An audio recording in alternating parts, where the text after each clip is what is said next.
और मछुआरे ने जो पकड़ा था ना सज्जनों, मछली बड़ी बड़ी सी मछली थी, विचार करने लगा इतनी बड़ी मछली मेरे जाल में पहली बार आई है, अरे राजा को दूंगा तो वो बड़ा सम्मान करेंगे। और देखिए राजा उसी सम्रासुर को ले जाकर के वही मछली भेंट कर दे। और जैसे रति ने उस मछली का पेट फाड़ा तो उसमें से बालक वो भी सुरक्षित। ये प्रभु की कृपा नहीं तो और क्या है।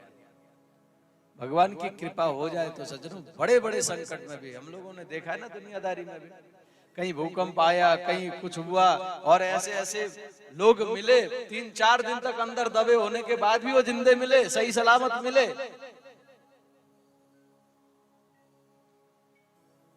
जिसकी भगवान रक्षा करना चाहते हैं उसका बाल बाका नहीं हो सकता। मछली के उदर में जाने के उपरांत भी बालक सुरक्षित रहे। अब तो रति महारानी को सब पता है, ये कौन है, क्या है, कैसा है, सब जानती है। बढ़िया लालन पालन किया। सुखदेव स्वामी कहते हैं परीक्षित जब 15-16 वर्ष के ये हो गए, सब संपूर्ण विद्या सिखाया है इन रति ने। अब जब थोड़े बड़े हुए तब रति के व्यवहार को परिवर्तन देखा, उसके चाल ढाल व्यवहार में जब परिवर्तन देखा तो यहाँ पर प्रद्युम्न जी महाराज कहते हैं, हे देवी आपने तो मेरी मातृवत लालन पालन की है, फिर ये मातृभाव व्यतिक्रम वर्तते कामिनी यथा, माता की तरह आपने सेवा किया है, फिर आपका ये व्यवहार मेरे प्रति ये कामिनी की तरह क्यों है।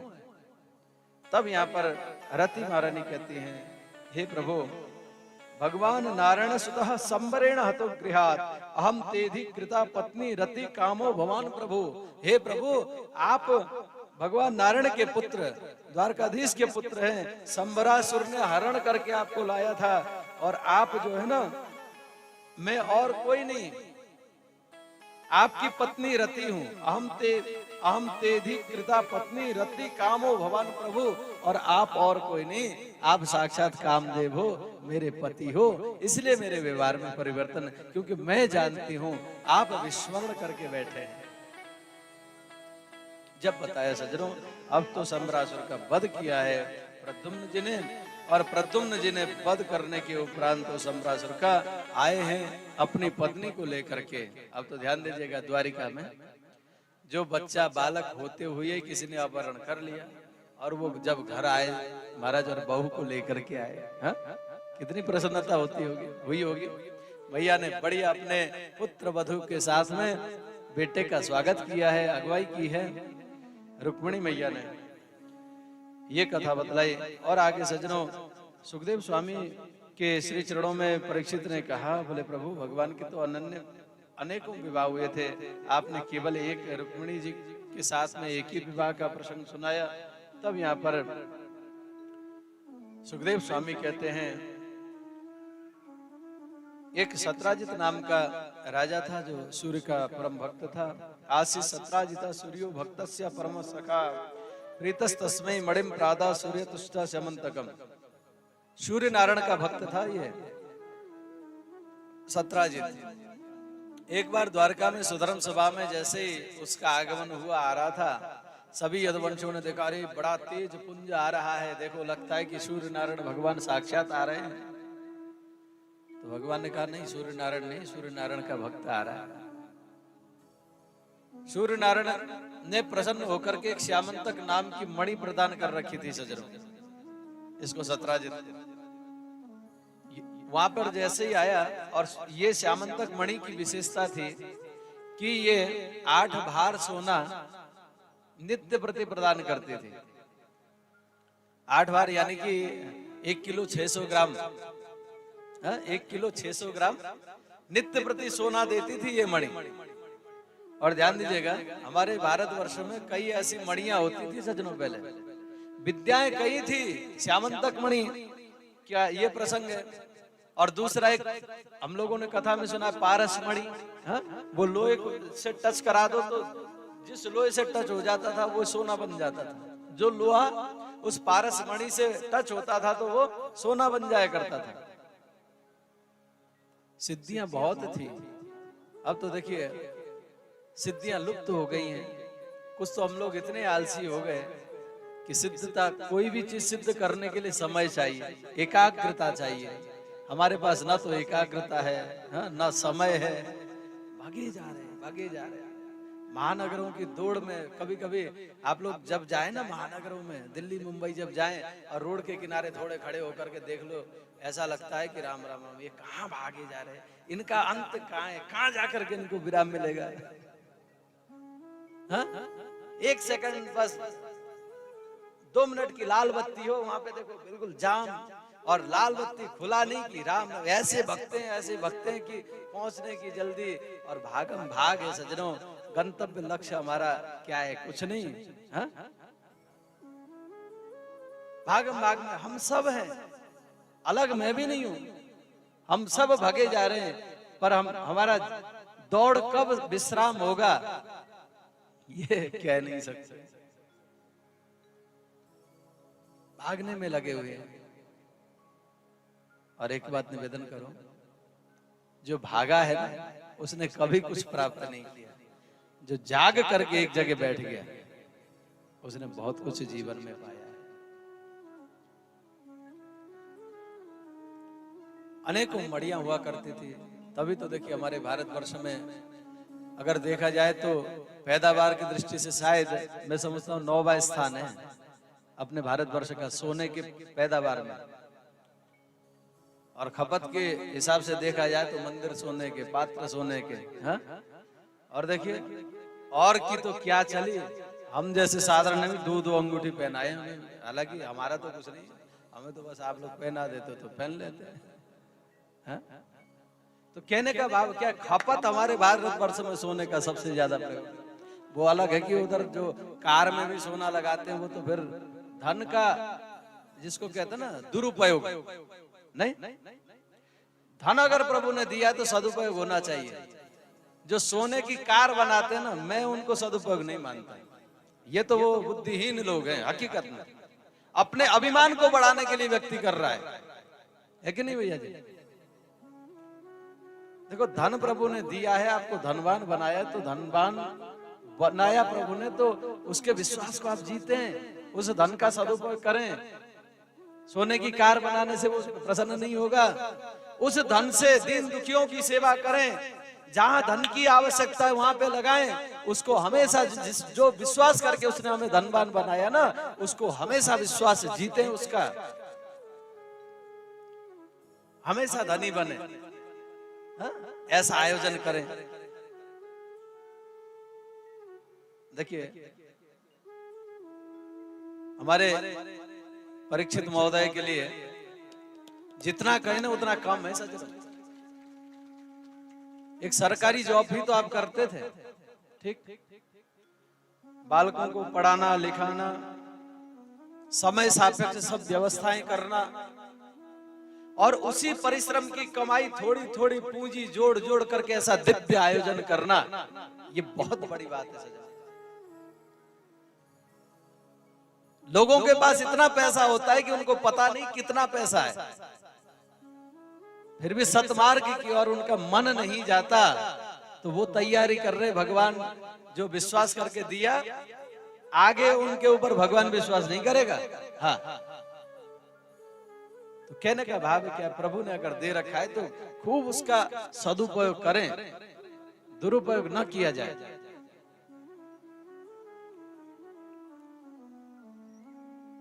तो मैं निवेदन कर रहा था, सुवर्ण का खपत जो है हमारे देश में सबसे ज्यादा। हमारी माताएं बहनें देखो, सर से लेकर पांव तक सोने के आभूषण धारण करती हैं कि नहीं? विदेशी लोगों को देखा है आपने कि बढ़िया सोने के कड़े पहनते हुए? हाँ? अरे वो तो जाने क्या प्लास्टिक के और नेकाद वैसे पहन लेते हैं। तो कहने का भाव, इतना सोना कहां से आया? बोले 9वां स्थान पैदा करने वाला, और सबसे ज्यादा खपत यहाँ। तो ये विविध प्रकार की मणियां थी सज्जनों, सिद्धियां थी, तो हमारे पास कोई कमी नहीं थी। और आज भी आपसे निवेदन करना चाहूंगा, ऐसे ऐसे हमारे मंदिर हैं जिनके खजाने खुल जाए ना, तो दुनिया देखती रहे। पहले एक बार दक्षिण में एक पद्मनाभ मंदिर का दरवाजा खुला था, कितना सुवर्ण निकला। ऐसे दिव्य सिद्ध मणियां थी सजनों, जैसे श्यामंतक मणि है 1 किलो 600 ग्राम नित्य प्रति सोना प्रदान करती। अब यदुवंशियों ने कहा देखो तुम घर में 4 जने हो, एक बेटी, तुम, तुम्हारी पत्नी हो, तुम्हारा भाई, 4 प्राणी हो और इतना धन का क्या करोगे? ऐसा करो, देखो ज्यादा धन हो ना तो उसको सुरक्षित रखना चाहिए, नहीं तो धन के चक्कर में कभी तन भी चला जाता है। हाँ, भगवान ने कहा ये राजकोष में जमा कर दो, जो भी धन निकलेगा तुम्हें देंगे हम, पर तुम्हारी सुरक्षा के लिए बहुमूल्य चीज को अपने साथ में नहीं लेके चलना चाहिए। समझाया, परंतु समझा नहीं। कहने लगा देखो तपस्या साधना मैंने की, सूर्य नारायण भगवान प्रसन्न मुझसे हुए तो मैं क्यों दूं, या क्यों जमा करूं? ठीक है भैया तुम्हारी मर्जी, भाई संपत्ति तुम्हारी है, हम तो क्या ही सकते हैं कि भैया सदुपयोग करो, और चाहे तुम दुरुपयोग करो, चाहे कुछ भी करो, तो तुम्हारी वस्तु, तुम्हारा अधिकार है, कुछ भी करो। वहां से आगे गए सजनों, सत्राजित ने, अब इस बात को कुछ दिन हो गए थे। एक दिन सत्राजित का भाई जो प्रसन्न था, प्रसन्न ने कही कि देखो भैया मैं इस मणि को पहन करके कहीं जाना चाहता हूँ। बोले पहन लो, ठीक, ये कोई पूछने की बात थोड़ी है। अरे तुम मेरे भाई हो, अगर मणि पहनना चाहते हो तो डाल लो गले में। प्रसन्न उस मणि को डाल करके जैसे गया सज्जनों, 1 दिन 2 दिन 3 दिन 4 दिन वापस नहीं आया। अब तो सत्राजित ने अपनी पत्नी से कहा, बोले देवी देखो मुझे ऐसा लगता है, ऐसी ऐसी बात हुई थी द्वारका में, जब सुधर्म सभा में गया था मैं, तब ऐसी ऐसी बात हुई थी, मैंने वो रखा नहीं। मुझे ऐसा लगता है कि बस ये कृष्ण का ही किया कराया खेल है। पर देखो तुम कहना नहीं। अपनी पत्नी से कहा और बोला ऊपर से, बोला कहना नहीं। अब तो उसने गलती बहुत बड़ी कर दी। हमारी माता बहनों से कोई बात शेयर किया जाए और बोला जाए कि इसको किसी को बताना नहीं, वो तो साहब फिर बिल्कुल 1 कान 2 कान। और सत्राजित की जो पत्नी थी ना, अब तो उसकी भूख बंद हो गई। कोई बात अगर मन में हो ना, मैयाओं के मन में बात हो तो फिर ढंग से भूख भी नहीं लगती है। ये सही है कि नहीं? हाँ देखो, सही है बता रही है, वास्तव में नहीं, यथार्थ है। ये हमारे शास्त्र कहते हैं, माताओं के पेट में कोई बात रुकती नहीं है। इसलिए कहा गया कि माताओं को कोई गोपनीय बात नहीं बताना चाहिए, बोला है इसलिए। माता बहनों से हम बुराई करते हैं इसलिए नहीं, संतों ने बुराई माना इसलिए माताओं को कोई गोपनीय बात मत बताओ, ऐसा नहीं कहा सजनों। इसमें बहुत बड़ी रहस्य है। इस बात के पीछे एक भजन सुना है ना हमने, बोले बेटी कितनी प्यारी हो उसके उसे घर घर घुमाना ना चाहिए, और पत्नी कितनी प्यारी हो उसे भेद बताना ना। सुना है? सुना है? इसका कारण क्या है? भाई माता बहनें इतनी क्या बेकार हैं? बोले नहीं, माता बहनें तो पूज्य हैं, श्रेष्ठ हैं, पर इसमें कारण क्या है सज्जनों? माताओं को क्यों ऐसी बात नहीं बताने के लिए हमारे शास्त्र कहते हैं? तो देखो एक उस समय की बात, जब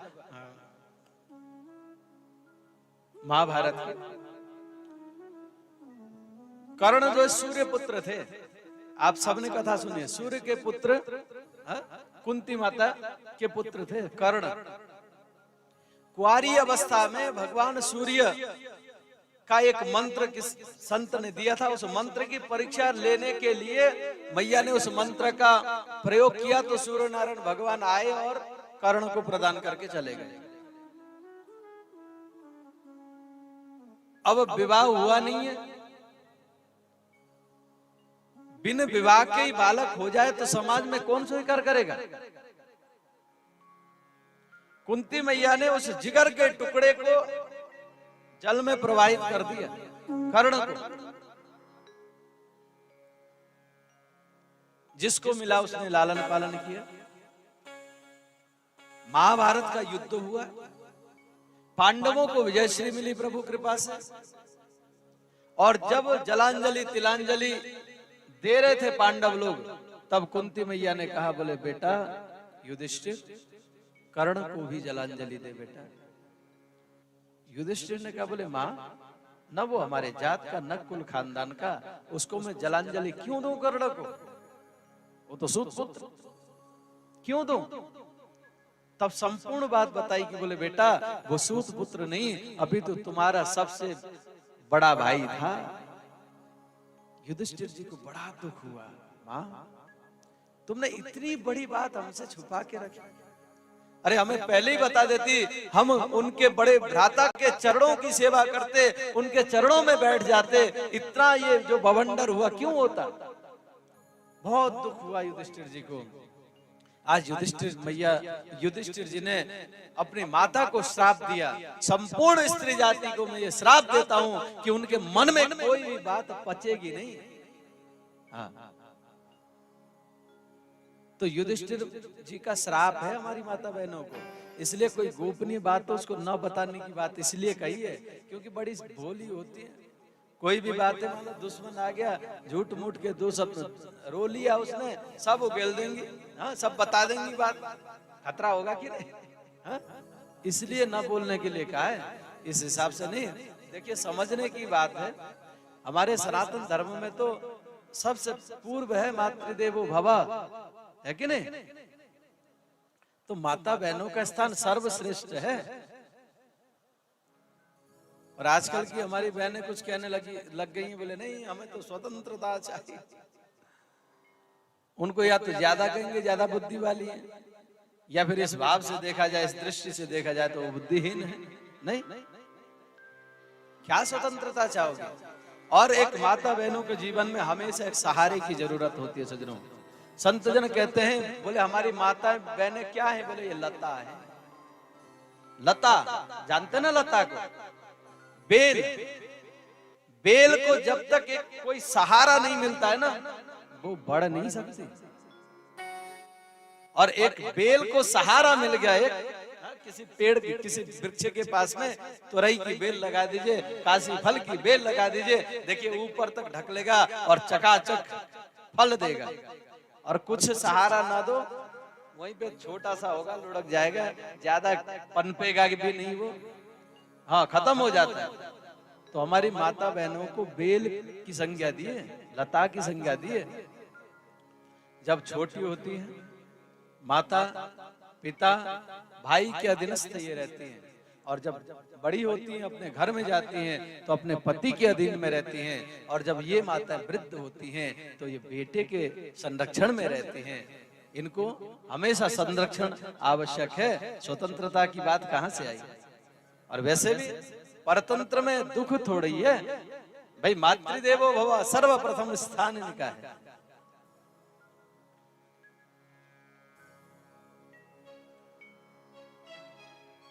अब सत्राजित की जो पत्नी थी ना, जब से बात सुनी है, भूख बंद है गई, प्यास बंद है गई, नींद ना आ रही। अब एक दिन अपने सहेली से मिली, बोले सहेली सखी तेरी स्थिति क्या हो गई, मुखमंडल कुमलाया हुआ है, ऐसा लगता है बहुत बड़ा बोझ तेरे सिर पर है, क्या बात है।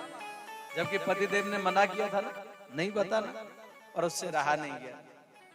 वो बोल उठी, ऐसी ऐसी बात, देख सखी तू मेरी विशेष है, इसलिए तुझे बता दिए मैंने, किसी से की हो मती ना। अब वो एक दिन तक तो वो भी अपने पेट में रखी रही बात। अब जब उसकी भी भूख प्यास बंद हो गई तो उसने भी दूसरी से, ऐसे करते करते करोड़ों करोड़ों जपन जने हैं, करने करने जपन जने, एक कान से दो कान, दो कान से करते करते भगवान के कान तक ये बात आ गई है।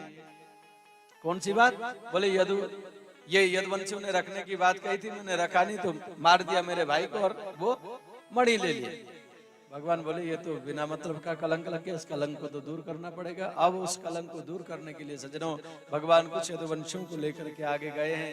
देखा एक जो प्रसन्न था सत्राजित का भाई मरा पड़ा, उसके शरीर में देखा कुछ भी नहीं है। आगे देखा रीछ के पद चिन्ह, उस रीछ के पद चिन्ह को आगे देखते हुए जैसे गए सज्जनों, तो क्या देखते गुफा में जाकर के समाप्त हुआ है वो पद चिन्ह। यदुवंशियों से कहा कि तुम ऐसा करना, कुछ समय मेरी यहाँ प्रतीक्षा करो, अगर कुछ समय बाद नहीं आऊं तो तुम द्वारका चले जाना, मैं आ जाऊंगा।